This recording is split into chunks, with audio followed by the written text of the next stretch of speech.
जब किसी व्यक्ति को किसी घटना में अन्याय का अनुभव होता है तो वो घटना उसके अंतर को झकझोर देती है। समस्त जगत उसे अपना शत्रु प्रतीत होता है। अन्याय लगने वाली घटना जितनी बड़ी होती है, मनुष्य का हृदय भी उतना ही अधिक विरोध करता है। उस घटना के उत्तर में वो न्याय मांगता है, और ये योग्य भी है। वास्तव में समाज में किसी भी प्रकार का अन्याय व्यक्ति की आस्था और विश्वास का नाश है। किंतु ये न्याय क्या है? न्याय का अर्थ क्या है? अन्याय करने वाले को अपने कार्य पर पश्चाताप हो और अन्याय भुगतने वाले के मन में फिर से विश्वास जगे समाज के प्रति। इतना ही अर्थ है ना न्याय का।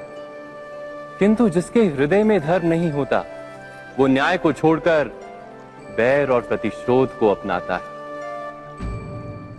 हिंसा के बदले प्रतिहिंसा की भावना लेकर चलता है। स्वयं भोगे हुई पीड़ा से कहीं अधिक पीड़ा देने का प्रयत्न करता है, और इस मार्ग पर चलते अन्याय को भुगतने वाला स्वयं अन्याय करने लगता है। शीघ्र ही वो अपराधी बन जाता है। अर्थात न्याय और प्रतिशोध के बीच बहुत कम अंतर होता है, और इसी अंतर का नाम है धर्म।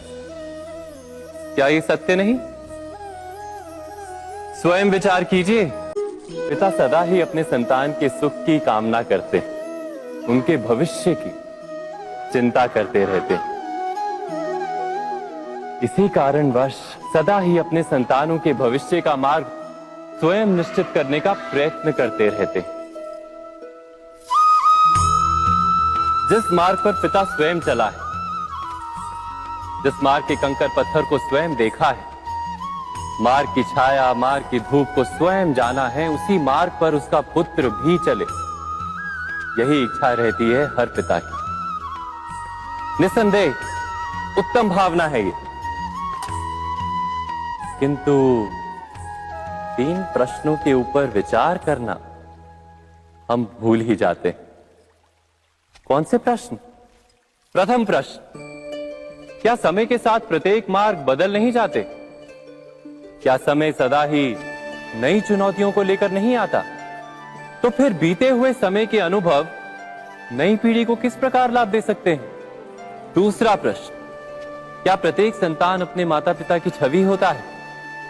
हाँ, संतानों को संस्कार तो अवश्य माता पिता देते हैं, किंतु भीतर की क्षमता तो ईश्वर देते हैं। तो जिस मार्ग पर पिता को सफलता मिली है, विश्वास है कि उसी मार्ग पर उसकी संतानों को भी सफलता और सुख प्राप्त होगा। तीसरा प्रश्न, क्या जीवन के संघर्ष और चुनौतियां लाभकारी नहीं होती? क्या प्रत्येक नया प्रश्न एक नए उत्तर का द्वार नहीं खोलता? तो फिर संतानों को नए नए प्रश्नों, संघर्षों और चुनौतियों से दूर रखना, ये उनके लिए लाभ करना कहलाएगा या हानि पहुंचाना? अर्थात जिस प्रकार संतान के भविष्य का निर्माण करने के बदले उसके चरित्र का निर्माण करना श्रेष्ठ है, वैसे संतानों के जीवन का मार्ग निश्चित करने के बदले उन्हें नए संघर्षों के साथ जूझने के लिए मनोबल व ज्ञान देना अधिक लाभदायक नहीं होगा? स्वयं विचार कीजिए। श्रेष्ठता का क्या अर्थ है? श्रेष्ठता का अर्थ है दूसरों से अधिक ज्ञान प्राप्त करना। अर्थात मूल्य इस बात का नहीं कि स्वयं कितना ज्ञान प्राप्त किया, मूल्य इस बात का है कि प्राप्त किया हुआ ज्ञान अन्य लोगों से कितना अधिक है। अर्थात श्रेष्ठता की इच्छा ज्ञान प्राप्ति को भी एक स्पर्धा बना देती है, और स्पर्धा में विजय अंतिम कब होती है?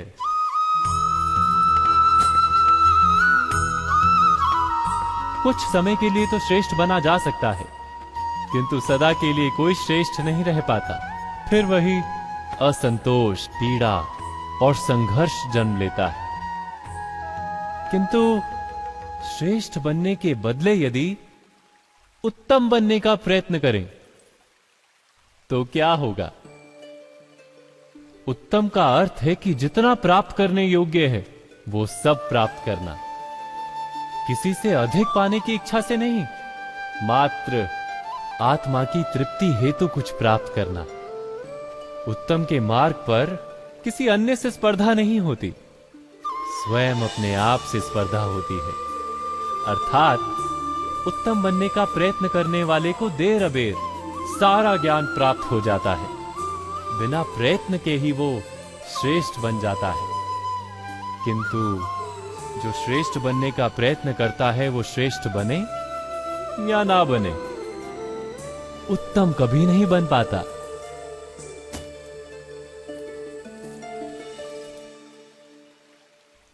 अवश्य कीजिएगा। जब जब मनुष्य के सामने कोई विकट स्थिति आती है तो मनुष्य ईश्वर से प्रार्थना करता है, ईश्वर के समक्ष याचना करता है कि वो स्थिति से उभरे। किंतु इस प्रार्थना का वास्तविक रूप क्या है? क्या ये हमने कभी विचार किया है? प्रार्थना का अर्थ है अपनी सारी आशंकाएं, सारी चिंताएं, सारे संकल्प विकल्प, अपनी सारी योजनाएं ईश्वर के चरणों पर रख देना। अर्थात अपने कर्म का फल क्या होगा इसकी चिंता ना करके धर्म के अनुरूप कर्म करना, ईश्वर की योजना को अपनी नियति मानना, यही प्रार्थना है ना। किंतु ईश्वर की योजना को समझ पाना क्या संभव है? वो योजना तो हमारे कार्यों के परिणाम के रूप में प्रकट होती है सदा ही, किंतु यदि कोई कर्मों का ही त्याग कर दे, क्या वो प्रार्थना है? वास्तव में कर्म ही जीवन है और फल के प्रति मोह ना रखना ही सच्ची प्रार्थना। जो प्रार्थना कर्म में बाधा बन जाए, मनुष्य को कार्य ही ना करने दे, वो प्रार्थना है या पराजय? स्वयं विचार की।